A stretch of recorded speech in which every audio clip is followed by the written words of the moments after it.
Hi, I'm Lauren Green. New Mexico has outlawed the practice of lunch shaming. It's a tactic used to punish kids who don't have enough money to pay for their school lunch.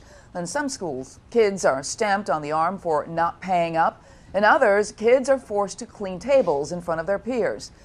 This begs the question, why are kids being punished for their parents' inability to pay for lunch?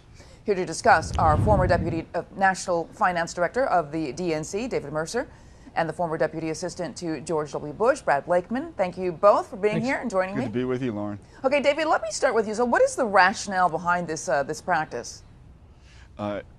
To try and hold people accountable, but doing it and targeting children who don't have the capacity to pay the bills that maybe their parents haven't paid or are overdue. And it's great, I think, to have a bipartisan bill presented by and signed by Governor Martinez in New Mexico. I think it shows good government. I think it will be used as a model for other states to consider in their school districts. And so I think it's a way of removing the unintended consequences of those families that cannot afford lunch and having 6- and 7-year-olds pay the price of it among their colleagues in bullying and shaming them for their parents' situation. You know, but Brad, that brings up the question, like why would schools punish kids for their parents' inability to pay? It's beyond comprehension that would happen. I agree with David.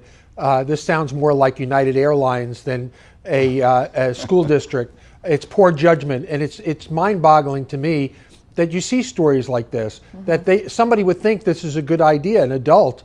No, you don't hurt a child for the parent's situation. And by the way, if children don't have enough money to eat a school lunch, there are bigger problems at home that need to be investigated. Why is it that they don't have enough money? What is happening in the household that could have a bigger detriment on the child? So we need to be compassionate towards those who are in need of help. And I'm all for helping those in need. Yeah, there is a problem here because I didn't realize that there's a median lunch debt. Some schools have like a few districts, a few $1,000s, but then others as high as 4.7 million. So the students are, the schools are absolutely doing something because there's a problem out there. Now, David, you talked about New Mexico Governor Susana Martinez. She signed the bill. It directs the parents, the schools, to work with parents to pay their debts, sign up for the Federal Meals Assistance Program. I mean, this seems like a no-brainer. Why doesn't that exist, and why aren't more schools working with it? Well, I think it is the actions of the Republicans and Democrats in the state houses in New Mexico and the governor signing into the law that are bringing people's attention to what we're now discussing and for people to take notice. And just like, look, there are millions that have credit card debt. They're not shamed into paying it. They set up payment plans. They work with their creditors to lower their balances and so forth. Take a page from that book and work with parents rather than trying to, squeeze or embarrass the children. Deal with the parents that do have the means, can have the means, and under proper circumstances or payment plans can lower those debts that are carried on the books of the school districts. Yeah. But Brad, the school should the school be at fault here? I mean, should the school be really the stopgap here? Well, the school instituted a policy that doesn't make sense, punishing a child for the unfortunate circumstances of the parents. No, this shouldn't happen. And I believe in local law.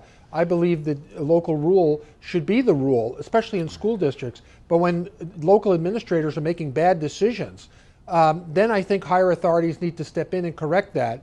And hopefully it will be done bipartisan. Republicans and Democrats should join together. No child should go hungry or without shelter in the United States of America. That is just simply a non-starter, I think, whether you're a Republican or Democrat, whoever you are. Are we headed for free lunch, David? In response to what Brad said? I'm sorry, I didn't hear you. Are we headed for free lunch for kids? I mean, is that what we're headed for, and that the taxpayers pay? Well, in the days I spent in public school, that was the case.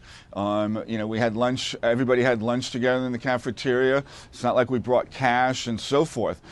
There are ways to do this. We were able to do it in our generation. What happened? Why can't we do it now? So I think that as a larger issue, given what we're seeing here, should be revisited and asked, why are we not continuing with that? Yeah, very, very interesting because it's like, why is the knee-jerk reaction by the schools to take it out on the kids? That's right. an issue right there. All right, thanks so much, Brad and David, for joining us. Good to be with you. And for complete political coverage, stay right here on foxnews.com. I'm Lauren Green, and thanks for watching.